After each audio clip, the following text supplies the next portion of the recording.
Hey there. Today on Chasing Fi, we are going to talk about 5 things I did to get a handle on my long haul student loan debt.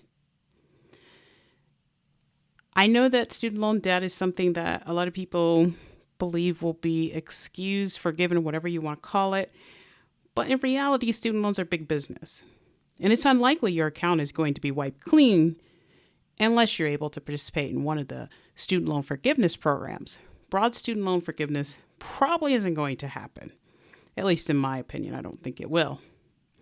Since I have loans that are held by a loan service provider, I wasn't eligible for the payment pause during the pandemic. Thankfully, I did not experience economic hardship, so I was able to pay.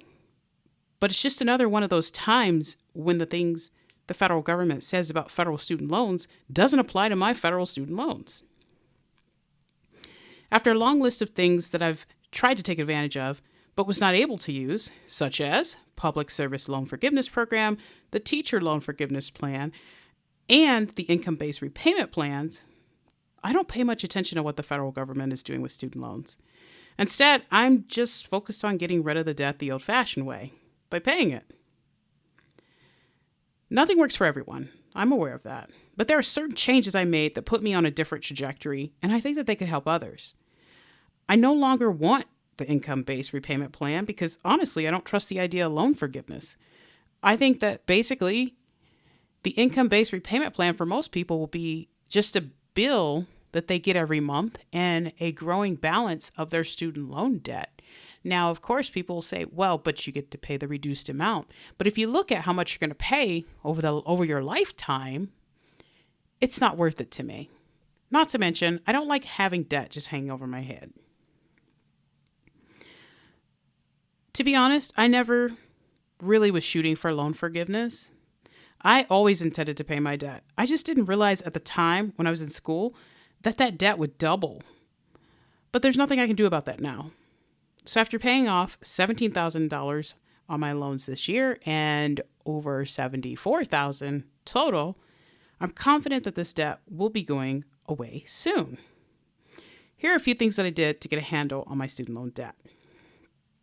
The number one thing, most important, is that I stopped caring about titles and careers. I was a teacher for 5 years, and during that time, I was stressed and very poor. The pay was a little more than I made as a waitress during the best years and a little less than what I made as a waitress during the worst years. I was only able to make the bare minimum payment on my student loans. And to be honest, because I wasn't able to take advantage of any of the income-based repayment plans, every month I was scraping that money together. So basically, I was put on what you call a level plan, which means that the loan term is over 30 years. So since I was only able to pay such a little amount, I was just drowning in debt. The debt was getting bigger. So I ended up as a teacher, couch surfing and living in an apartment in a really bad part of town. When a mouse emerged from one of the burners on my stove, I wasn't using the stove, thank goodness, but out of the corner of my eye, as I'm sitting on the couch, I saw a little creature emerge from my stove. I knew I'd taken a wrong turn in life. So $29,000, which is what I was making at the time, doesn't go far in Salt Lake City, Utah. As the jobs asked for more, I seemed to be falling further behind in life. Teaching demands so much mental energy and time, and the payoff just isn't there. I never made over $36,000, and the one time I made that, this is great. When I went in to renew my contract, I was told by the principal that HR had made a mistake, and they had paid me too much that year. I was shocked because I have a master's degree, and I was teaching advanced placement classes and things like that. I would think that my skills would be worth something, but it turns out actually they were worth about $19,000 the following year. So when tragedy struck, I didn't finish that year, by the way. When tragedy struck, I realized that teaching was highly overrated, and I started working my way out of the classroom. I started to focus on the idea of making as much money as possible while expending as little energy and time as possible. I also decided that I wouldn't take another job in a K through 12 school system, and I would only be open to teaching at the college level. Even so, I knew teaching wasn't a good fit for my introverted soul, so I needed it to be something that I could do from home, and I needed to kind of be out of the spotlight. I didn't want to be on that teaching stage anymore. I had something in mind, and I started working on it in the background. Meanwhile, I took a part-time job that paid as much as what I was making as a teacher, a regular teacher. So as a teaching assistant, I work online from home, and I make as much as I did at my last in-classroom teaching advanced placement classes job.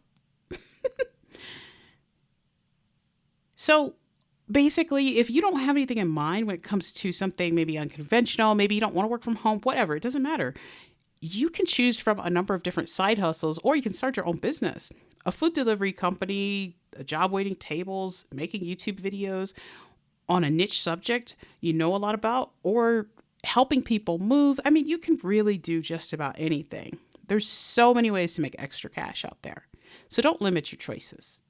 For example, my side hustle is a small business of writing that it provides enough money for me to pay my monthly student loan payment.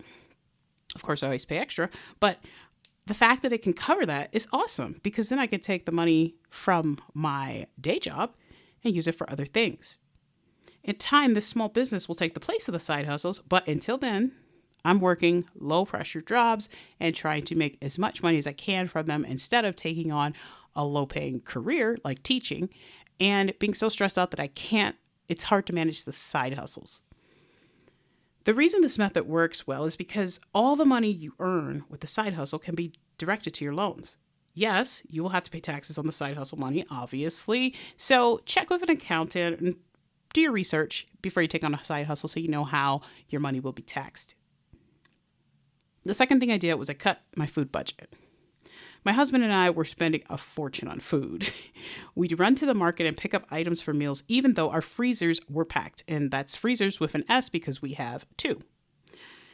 All of that stopped when we started planning our financial independence journey. This sounds so mundane, but we were able to save thousands of dollars by accepting all types of surplus produce from neighbors, friends, and family members. For example, we were able to keep our breakfast under $3 a day. And we do that because we have oatmeal 5 to 6 days a week. And we use the apples and peaches that we received from our neighbors and family members. So we grabbed them. We took as many as they'd give us and we froze them. Well, we processed them and froze them. In the morning, we tossed the fruit in a pan with cinnamon, ginger, honey, and about 8 ounces of oatmeal. And then we split it between the two of us. Some mornings we make an apple crisp or oatmeal peach crumble. Whatever the case, we use the free fruit from our freezer just about every day. We also have kale, tomatoes, apple pie filling, applesauce, and chow chow and apple cider that we put up for pennies, because we grew the tomatoes. My in-laws grew the the apples, and the chow chow, we did have to buy cabbage because we didn't have any luck growing that, but everything else was coming from our garden. So I know it sounds crazy, but we are saving thousands of dollars because we have food that we can just pull off the shelf that's already ready, that we got basically for pennies. The third thing that I did was I designed my own student loan repayment plan. My student loan service provider is notorious for suggesting payment plans that cost me more money. For example, when I was making $19,000 a year, for some reason I wasn't eligible for the income sensitive repayment plan, and forbearance was suggested to me. So during the years when I was making less than $20,000, my loans were in forbearance. And that added on an extra $20,000. So I know from experience that my loan service provider doesn't care, and they want me to be paying on this loan until I die. With that in mind, I decided to look at my own strategies. So the strategy that I'm going with now will pay the loan off in the next 3 to 5 years. Currently, my loan service provider, the repayment plan will end in 2043. So that just tells you how much they're looking forward to having me on board as a customer. Surprise, surprise. I'm getting out of it. Anyway, so I'll be able to pay it off in 3 to 5 years. 5 years is my worst case scenario. Much better than 30 plus years. So that takes me to another point. It's important to have a plan A, B, and C. So one of the most frustrating things about student loans is that there are just times when, if you're not making a lot of money, you may not be able to make that payment, that monthly payment. And I think that becomes so frustrating for some people. They just stop paying. And I just didn't want to do that. I was single until a few years ago, and it was really important that I could get apartments and cars and all that stuff, credit cards all by myself. So I always paid, and it was really hard, but I always paid no matter what. So I know that, like I said, the student loan service providers, they just want you on the hook as long as possible. So like I said, they have me on a plan that is, the repayment plan lasts until 2043. I finished school in 2009, so obviously not good for me. So what I've done is I have set up 3 different plans. Best case scenario, 3 years, I'm done. And worst case scenario, 5 years, and I'm done. There's also the dream.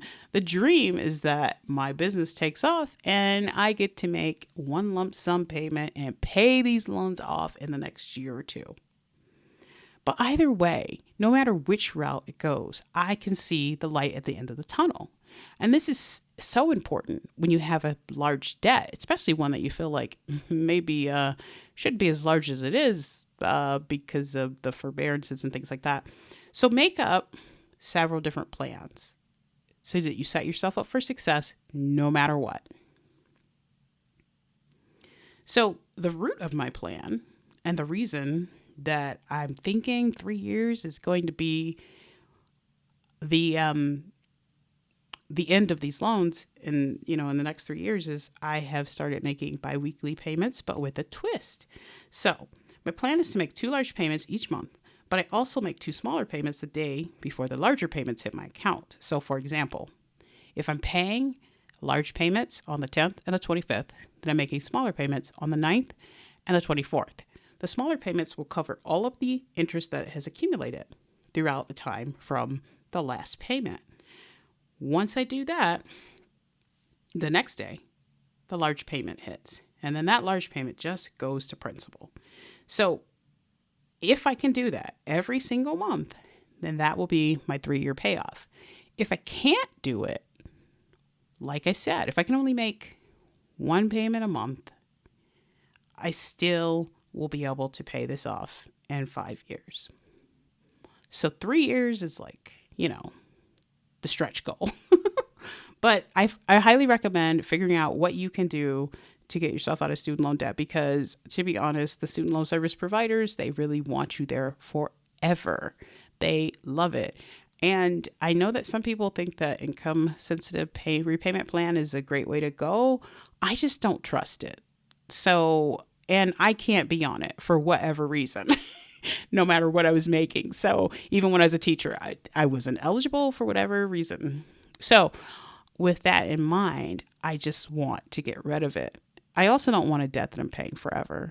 And I think that that's what is going to happen to a lot of people on income sensitive repayment plans, because after they die, the government will knock out that loan. So those are things that I'm trying, and I'm super excited to see this thing gone. I feel like, I don't know, it's been such a part of my life. It's played such a huge role in decisions that I've made. And I just, at this point, I'm done with it. I want it gone. So those are some things that I'm doing. Let me know what you're doing in the comments.